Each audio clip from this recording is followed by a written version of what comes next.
Hello everyone. आज के video में हम जानेंगे कि कौन से ऐसे टॉप 3 म्यूचुअल फंड्स हैं जिनमें इन्वेस्ट करके इस साल 2023 में हमें सबसे ज़्यादा रिटर्न मिलेंगे। तो किसी भी म्यूचुअल फंड की क्वालिटी जानने के दो तरीके होते हैं। पहला तरीका होता है कि वो फंड किन स्टॉक्स से मिलकर बना है वो हमें देखना पड़ता है। Mid cap, small cap, large cap, इनमें से कौन से स्टॉक्स से मिलके वो बना है। और दूसरा कि उसमें वॉलेटिलिटी कितनी है। वॉलेटिलिटी का मतलब होता है कि अगर मार्केट अच्छा परफॉर्म कर रहा है तो हमारा म्यूचुअल फंड बहुत ही अच्छा परफॉर्म करे, मार्केट वर्स्ट परफॉर्म कर रहा है तो हमारा म्यूचुअल फंड बहुत ही वर्स्ट परफॉर्म करे। ऐसे म्यूचुअल फंड्स हमें बाय नहीं करने। इस साल सबसे पहला फंड मैं रेकमेंड करूंगा लार्ज कैप सेगमेंट में सेंसेक्स म्यूचुअल फंड।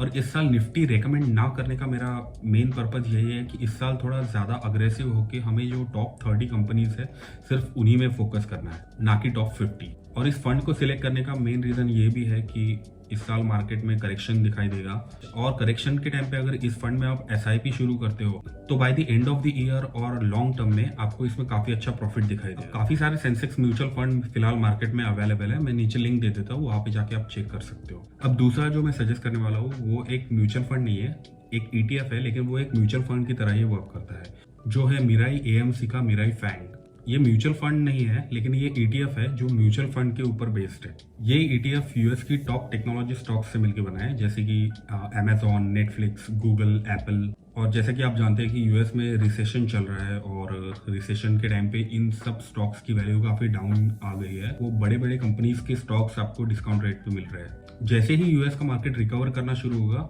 तब ये ETF अपना अच्छा परफॉर्मेंस देना शुरू करेगा। तीसरा हमारा आता है ELSS फंड। इसके 3 फायदे होते हैं।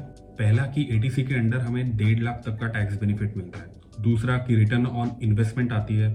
और तीसरा कि इसमें 3 साल का लॉक इन पीरियड होता है, तो हमारी इन्वेस्टमेंट जो होती है उसमें एक तरह का डिसिप्लिन आ जाता है। इस कैटेगरी में मैं एक फंड सजेस्ट करूंगा जो कि है क्वांट का टैक्स प्लान ग्रोथ फंड। इस फंड की खास बात यह है कि जब से ये बना है तब से कंसिस्टेंटली इसने काफी अच्छा परफॉर्मेंस दिया है। डेटा अवेलेबल है, आप चेक कर सकते हो। और एक बात का ध्यान रखना कि म्यूचुअल फंड आप जब भी बाय करते हो तब आपको 2 ऑप्शंस मिलते हैं, एक होता है रेगुलर और एक होता है डायरेक्ट। तो आप हमेशा डायरेक्ट फंड बाय करो, वहाँ पे आपका थोड़ा एक्सपेंस रेशो बच जाता है। तो अगर लॉन्ग टर्म में आप इन्वेस्टेड रहते हो तो वो एक्सपेंस रेशो में आपका थोड़ा खर्चा बच जाता है। तो आज के लिए इतना ही। आई होप ये वीडियो आपके लिए काफ़ी नॉलेजेबल रहा होगा। नीचे कमेंट करके बताइए और मिलते हैं अगले वीडियो में ऐसे ही इंटरेस्टिंग कंटेंट के साथ। तब तक के लिए लाइक, शेयर और सब्सक्राइब कर देना। Stay tuned.